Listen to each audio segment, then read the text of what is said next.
Bonjour à tous, j'espère que vous allez bien. Bienvenue dans cette nouvelle vidéo et bienvenue à tous les nouveaux abonnés et merci à ceux qui me suivent et me soutiennent. Aujourd'hui, nous allons parler de la nouvelle Mégane 100% électrique car nous avons eu l'occasion de rouler avec durant un week-end de 4 jours en juillet dernier. Et oui, désolé, j'ai pris pas mal de retard pour le montage de cette vidéo, mais c'est pas grave, ça reste toujours d'actualité. Et puis ça va nous rappeler quelques souvenirs de la canicule que nous avons subie.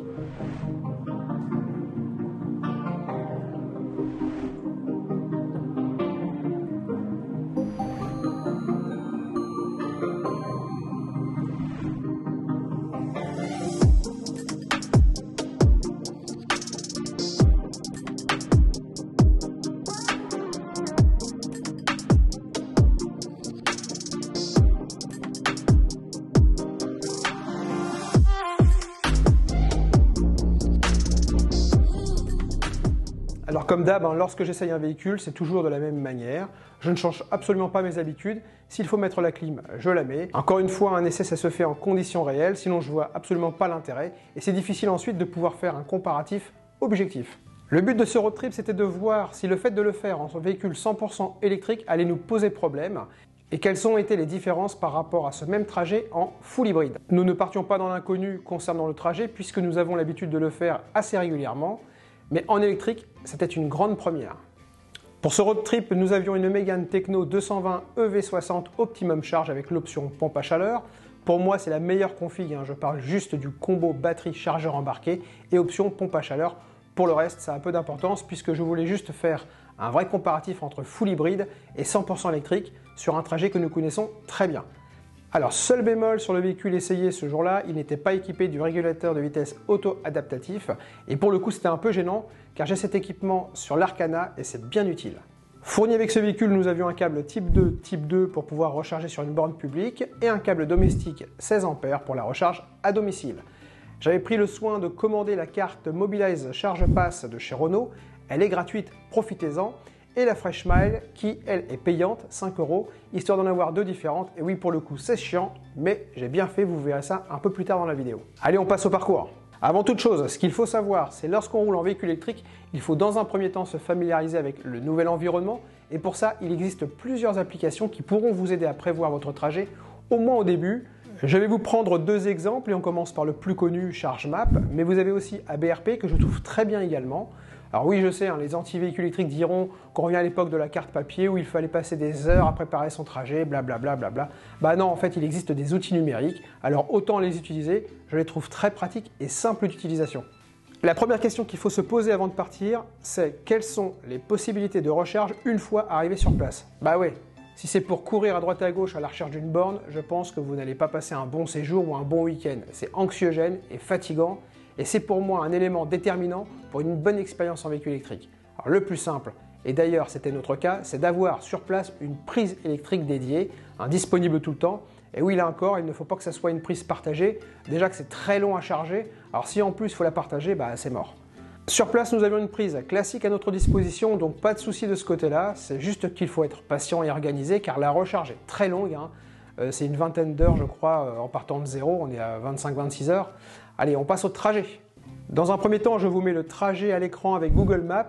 Comme vous pouvez le voir, nous avions environ 203 km à parcourir avec les 3/4 en autoroute et le reste en départemental. Alors sur le papier, normalement, pas besoin de s'arrêter pour se recharger. Je rappelle quand même que la Mégane électrique, en tout cas celle que nous avions, est censée parcourir 435 km en une seule charge. En tout cas, Renault communique en ce sens.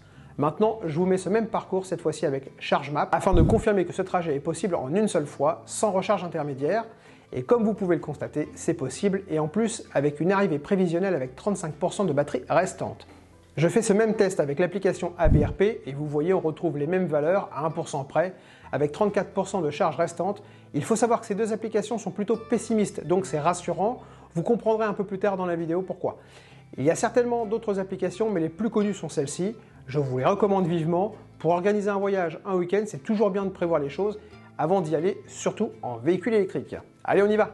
Bien entendu, avant de partir, on s'assure de bien avoir les cartes pour les éventuelles recharges et d'être en possession des deux câbles de recharge. Et oui, j'ai bien failli partir sans, car je les avais sortis de la voiture pour la vidéo. Alors petit rappel, c'est un vrai essai comparatif et objectif, donc la clim à fond et on roule normalement tout comme avec l'Arcana en respectant tout de même le code de la route évidemment. Tout ça pour vous dire que je ne vais pas rouler moins vite sous prétexte que c'est un véhicule électrique et que ça consomme plus sur autoroute. Ça demande un peu d'organisation effectivement, c'est une technologie qui demande un temps d'adaptation. Allez, une fois dans la Mégane chargée à 100%, je programme le planificateur et la surprise, puisque celui-ci m'annonce une arrivée à 43% de batterie restante. Alors on s'emballe pas, il faut voir si tout au long du parcours ça change pas. Vous remarquerez au passage la température suffocante de 39 degrés, je rappelle que cette vidéo a été tournée en juillet dernier en pleine canicule. Retour à bord du véhicule, on se fait un petit premier point au bout de 38 km. Nous sommes sur l'autoroute A28 entre Rouen et Abbeville. Et là on peut constater effectivement un changement par rapport au début puisque le planificateur prévoit une arrivée à 36% d'autonomie. Clairement on se rapproche des prévisions de ChargeMap et ABRP. Nous sommes sur une conso de 19,7 kWh. Petit rappel, nous sommes 4 dans le véhicule et chargé. Deuxième point, au bout de 104 km, toujours sur l'autoroute A28, ça y est, nous avons franchi la barre symbolique des 20 kWh de consommation, puisque nous sommes à 20,3 kWh au 100 pour être précis. Et comme déjà évoqué, je roule exactement de la même manière qu'avec mon Arcana full hybride. Pour un vrai comparatif, c'est bien mieux. Troisième point, cette fois-ci, nous avons quitté l'autoroute pour la départementale 928 entre Abbeville et Saint-Omer. Nous sommes à 131 km effectués et on peut déjà constater une baisse de la consommation. Nous sommes redescendus sous la barre des 20 kWh et le planificateur nous annonce une arrivée à 42%. Alors là j'ai halluciné, on vient de gagner 10% d'un coup. Le planificateur est visiblement très réactif. Quatrième point, on y est presque, 187 km déjà effectués, toujours sur la D928, une conso à 18,3 kWh et une prévision d'arrivée à 41% d'autonomie. Ça roule toujours bien, il y a pas mal de camions quand même. Dernier point sur le parcours, nous arrivons à destination, il ne reste plus qu'un kilomètre à effectuer. Nous avons une conso à 17,6 kWh et une autonomie restante à 41%, soit 165 km encore possible avec ce qui reste. D'ailleurs, si on fait un rapide calcul, c'est assez simple, 203 km plus 164 égale 367 km au total. Renault sur ce modèle communique sur 435 km d'autonomie. Je pense que 400 km c'est réalisable. Tout dépend du parcours et du climat et de votre conduite évidemment. Sachant que dans mon cas, je n'ai absolument pas roulé en mode éco. On passe au bilan du parcours. Alors je suis agréablement surpris par la précision du planificateur, c'est très rassurant, surtout pour les novices, et on peut voir la marge d'erreur entre les deux applications ChargeMap et ABRP qui nous annonçaient au départ 34 et 35% d'autonomie restante, mais au moins ça vous donne un aperçu avant de partir, surtout si vous devez vous recharger en cours de route, ce qui n'était pas notre cas. Pour les déplacements, vacances, week-ends, etc., il est important, enfin c'est mon avis, de vérifier qu'il y a bien un point de charge sur place avant de réserver une location pour ne pas courir à droite et à gauche à la recherche d'une borne, car je trouve que cette situation est anxiogène au possible. Et pendant les congés, vous risquez de ne pas être les seuls à devoir vous recharger et à courir après les bornes de recharge.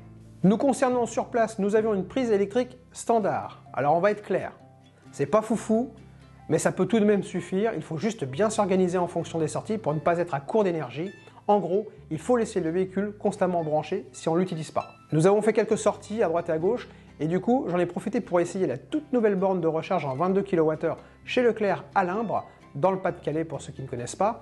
J'avais pas spécialement besoin de me charger, c'était juste pour essayer. La carte Mobilize Charge Pass de chez Renault n'a pas fonctionné avec cette borne ce jour-là. Heureusement, j'avais la Fresh Mile qui, elle, pour le coup, a bien fonctionné. Le prix pour cette borne est de 25 centimes le kilowattheure. Ça va, je trouve que c'est pas très cher et c'est pratique pour les gens qui viennent faire leurs courses. Par contre, vigilance, car après 2 heures, il vous sera facturé 1 € tous les 15 minutes pour éviter les véhicules ventouses, ça tombe sous le sens. Allez, on fait le bilan de ce road trip de 4 jours en Mégane électrique. En attendant plus grand chez Renault, cette Mégane fait très bien le job pour un week-end et pourquoi pas pour une semaine avec une famille de 4 personnes, quelques bagages, pas trop quand même, sinon c'est compliqué. Attention, le coffre fait 440 litres, mais une partie est dédiée pour le rangement des câbles de recharge. Il faudra faire avec le reste. Sachant que dans la catégorie des compacts, la Mégane possède le coffre le plus grand, suivi ensuite par la Nissan Leaf avec 435 litres. Un bémol tout de même, et ça concerne tous les véhicules électriques à part peut-être Tesla, c'est le fait de devoir se balader avec tout un tas de cartes pour les recharges, avec à chaque fois des tarifs différents, selon la carte, selon les régions, les éventuels abonnements, mais ça on en reparlera dans une autre vidéo dédiée, il y a pas mal de choses à dire sur le sujet. Pour faire un comparatif avec l'Arcana full hybride, véhicule avec lequel je roule au quotidien, aucune contrainte à rouler en véhicule électrique, bien au contraire.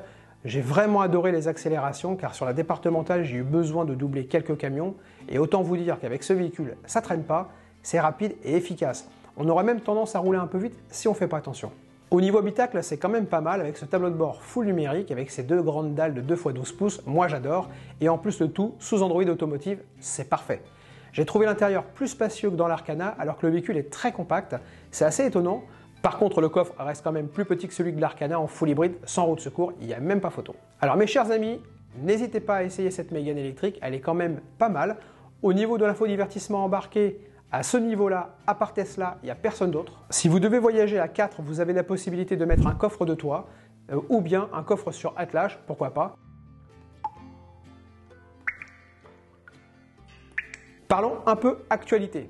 On peut dire que notre petite française est tiraillée d'un côté par la MG4, la compacte chinoise pas chère, et de l'autre côté par la Tesla Model 3 qui vient de voir ses prix dégringoler de nouveau et par conséquent qui devient même moins cher que la Mégane suivant les versions. C'est vraiment pas simple, hein. Moi je veux juste dire une chose, la Mégane c'est un véhicule qui est fabriqué en France, c'est pas le cas des deux autres, elles sont fabriquées en Chine, c'est aussi ce qui explique les différences de tarifs. En effet, le coût de la main d'œuvre n'est pas du tout le même, je vous apprends rien. Concernant Tesla, je trouve que c'est malhonnête de jouer avec les tarifs, comme c'est le cas en ce moment. On ne parle pas de 500 €, mais de 8500 €, soit 16%.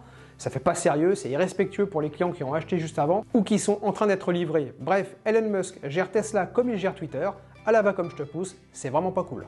Concernant la MG4, allez l'essayer. Pour moi, ce véhicule est bien face à une Zoé, une i208, une e-Corsa, etc. Pour le coup, vous aurez un véhicule plus grand pour le même tarif. Pour celles et ceux qui souhaitent un véhicule électrique principal, celui qui servira également pour les vacances, évidemment, la Tesla Model 3 est la mieux placée à ce jour. Alors que peut faire Renault face à cette situation? Délocaliser? Dites-moi dans les commentaires ce que vous en pensez, ça m'intéresse d'avoir votre avis sur le sujet. En attendant, si je peux vous donner un conseil, essayez les véhicules, allez les voir, c'est vous qui décidez, c'est vous qui payez et c'est vous qui allez rouler avec. Cette vidéo touche à sa fin, j'espère qu'elle vous a plu. Si c'est le cas, un petit pouce, n'hésitez pas à vous abonner si ce n'est pas déjà fait. D'autres vidéos sont sur le point d'arriver, en attendant, portez-vous bien, à bientôt.